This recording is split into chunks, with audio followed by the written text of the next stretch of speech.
Hello again, whiskey friends. Thanks for joining for another episode.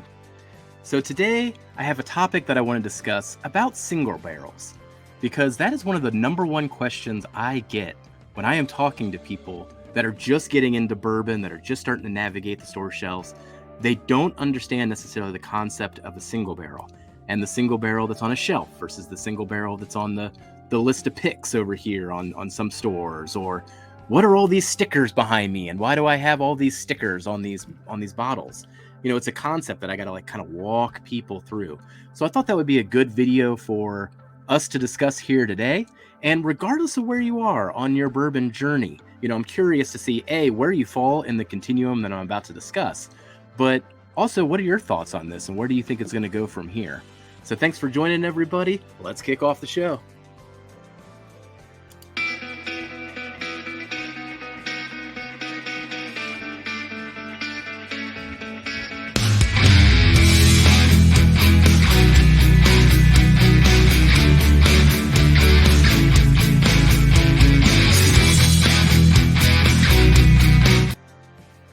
So while we're going through this topic, I got the Dangerous Black Glen over here. Cheers to everybody that was at Whiskey Weekend last year. But I'm going to sip on something I'll discuss later, as we're going through this. But the concept of single barrels in itself is pretty simple. Let's just break it down to its most basic aspect. You're drinking from a single barrel of whiskey. That is it. Most of the things that you see behind me were blended. They were either blended from different barrels of different ages to get the profile that the master distiller and the company wants, or it was blended from different distilleries because it's a non-producing company that's making something that's trying to stand out as being their own. So, but a single barrel is just that barrel. And I know we talk a lot about allocated whiskeys, exclusive whiskeys, limited editions. Nothing's going to be more limited, really, than a single barrel of whiskey, because you're only going to get anywhere between 150 to 250 bottles. If you're in some of the groups that I'm in, they tend to pick short barrels, and then there's only 80 to 120 bottles out of that barrel.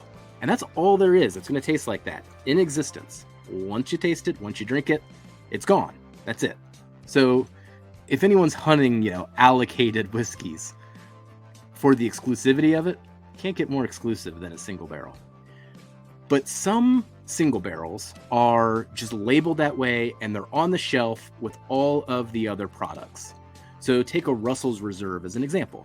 They come out with a Russell's Reserve single barrel. What that means is that single barrel went through a process within the distillery where, as they were tasting it, they highlighted it for release in their single barrel program. They felt it stood up on its own. They didn't need it for the blend that they do, the general blend that they do. They wanted to just keep this whiskey as it is because it's good as it is. And as they go through that selection process on what's good to be single barrels, they also have people selecting those single barrels and coming in and putting their own store label or group pick on it. We're going to get back to that in just a moment. But I think what's a natural place to start is the single barrels that are on the shelf. If you go to a store, you go to your local grocery store, they might have Jack Daniel's barrel proof single barrel. And you just go and shelf, pick it up, and explore it. And every time you grab one of those, it may taste slightly different because there's going to be a range of flavors that are possible from that distillery, and that single barrel is going to be jumping all over the place, just depending on where it was aged, how long it was aged, all of those type of factors. But that single barrel was chosen as something to release on its own and to not go into a blend. Now, one step above that, and I think this is where, as you get further and further into the hobby, things start to escalate and you begin to chase these. But the next layer of that is single barrel store picks. So what that means is that a representative from the store went to the distillery or got some samples shipped to them. Either way, they got to taste from a variety of barrels, and they picked one of those samples and said, this is the one I want to put in my store. And then they go and they put it in the store. Now, typically, I would say store picks are better than just your everyday shelfers that are still single barrels on the shelf. Just the fact that somebody picked it means it's elevated to a certain level. But that's where a lot of caveats come into play. First, if you do really get into chasing single barrels, you're going to get whatever you can get based on your area, based on what stores you have, based on the resources that you have. But who picks it really does matter. And I think this took me, 2-3 years to fall out of the pattern of buying store picks as soon as they came out, because I began realizing, I don't think my palate is actually aligned to this store. Every time I get a store pick from the store, I'm disappointed. And I'm going to be disappointed for really either one of two reasons. One, my palate just does not match what they are looking for. Some people like things when they're sweeter. Some people don't like a big long finish. Some people don't like things when they're big and bold and complex. They just want something to sit down, relax, get the nice sweet flavors, something that's good over the rocks, and that's it. So when they have those different priorities, that's going to play out inside of their selection process. So as I got to know some of these stores, I just stopped buying the single barrels at certain stores because I was just like, this just isn't me. You're looking for something that's not matching up to me. But I'll tell you what, it probably took me 30, 40 bottles to figure that out. So that was a very complex process. So getting to know the person that is selecting the barrel as soon as you can, go to the store and ask them, who selected these? Maybe it's the person you're talking to. Ask them what they look for. See if that aligns with your needs. But try to get to know their palate as much as you can before you invest in their picks, because they could be looking for something that you're not necessarily looking for. But typically the store picks are better than the ones on the shelf. And with the store picks, I think the other thing you got to be careful of, and probably the bigger the company, the more prevalent this is, sometimes it's not like, here's 4 samples, select one. They're not like trying to find the special one in the batch. Instead, it's, here's 10 samples, here are the 6 that are passable. And then they're just trying to get inventory up and just trying to put it on the shelf and get it in the store. So you got to be careful a little bit with the store picks and understand how they're playing the game to get that product to you. Are they truly trying to find something special, or are they just trying to get that label and their logo on that bottle to get it on as many shelves as they can, especially if they're a chain store? Then there's this next level above store picks, and I think this is a natural progression. You start at the shelf, you go to the store picks. This third level is then the group picks. And I'm sipping on one right now. So cheers, everybody. I'll show you what I'm sipping on towards the end of the video here. Oh my gosh, is it utterly delicious.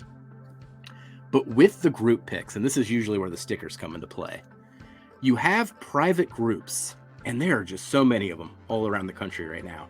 And they are going to the distilleries and doing the single barrel selections to then bring that barrel back exclusively to their groups.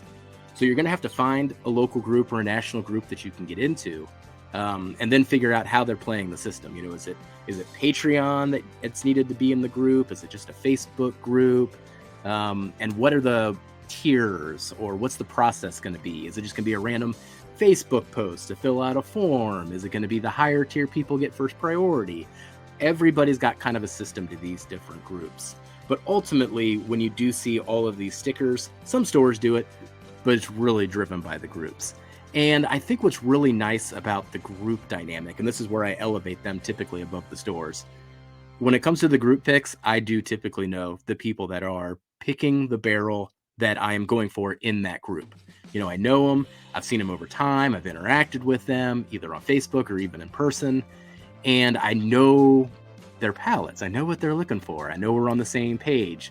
And because they're coming out with, maybe picks every single month, all from all these different distilleries, I've worked up a sense of trust towards that as well. The consistency and the quality of the picks, regardless of the distillery.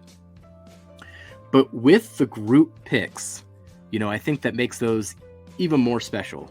When you're in the group, you're in the community, then these stickers actually do mean something. There's a story behind the stickers. There's a joke behind the stickers. Maybe there was something in the picking process that happened that's then the inspiration for that sticker. I know some people go a bit too far with the stickers. My favorite stickers are the ones that almost feel like album covers. So I'm a big vinyl collector, and I used to hang up vinyl as artwork back on my walls in my 20s.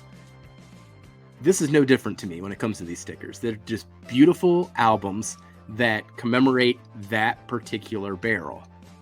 And once again, that's very exclusive. You're talking about only 150, 250 bottles that are in existence that taste like that have that sticker. It's a point in time, and it's something that binds the community. And I've even found that even if the pick isn't that special, there's nothing unique about the pick, it's not necessarily blowing my socks off, it's still special because it's a part of the group. And you might even have a hand eventually in picking it, and then that makes it even more special. And I think that's the natural evolution of this hobby, is to start with what's on the shelf, then to figure out the stores that are doing picks and figure out which stores you like, which stores you don't like, and then moving on to groups. And I suggest you get to the group side of it as quick as you can, because once again, the whole channel is about whiskey friends. It's about making whiskey friends, and those groups can be a big part of that. So I am going to shout out to Mr. Matt Porter, who is the one that picked what I am drinking here. He's got his own channel, ADHD Whiskey. He did this beautiful pick called Slippin' Jimmy. This was a backbone. It is a 100-month aging process, so essentially about 8 years, a little over 8 years. And this is now like my favorite MGP single barrel that I got on the shelf. And, if you look at the shelf behind me, this is essentially my MGP shelf. I've gone through, who knows how many MGP single barrels at this point. A very, very ridiculous amount. And Matt picked this barrel, released it through his Patreon. It is unbelievable. It is one of the best modern day picks of MGP that I've just simply had. Like, this is the top of the tier right now. And I've gone through, as I said, quite a few great barrels and great bottles of MGP. But that's the part of being in these groups then. You get these chances for something really special to shine through. If this would have come in a little earlier in the process, I might have been talking about this in my top 5 whiskeys. That's how good this thing is. And I wouldn't have gotten it without being in a group. And, then the problem becomes, if you do accumulate too many groups, how do you support them all? So be careful on that. I would say find the groups that really fit your palate, invest in them, invest in those communities, and you will be rewarded with something more than just the bourbon itself. All right. Well, thanks for joining today, whiskey friends. Hopefully some of that was a little enlightening if you're at the beginning of your journey and what these different terms mean. If you're at the same stage that I'm at, being in all these multiple groups, I'd like to hear, if you agree with what was said in this video, but also, where do we go from here? I don't know. Is this the final form? Is the group picks, or is there something even more elevated after that? I guess making your own group and leading it? I don't know. But let me know what you think in the comments. But until next time, I'll catch you later, whiskey friends. Bye, everybody.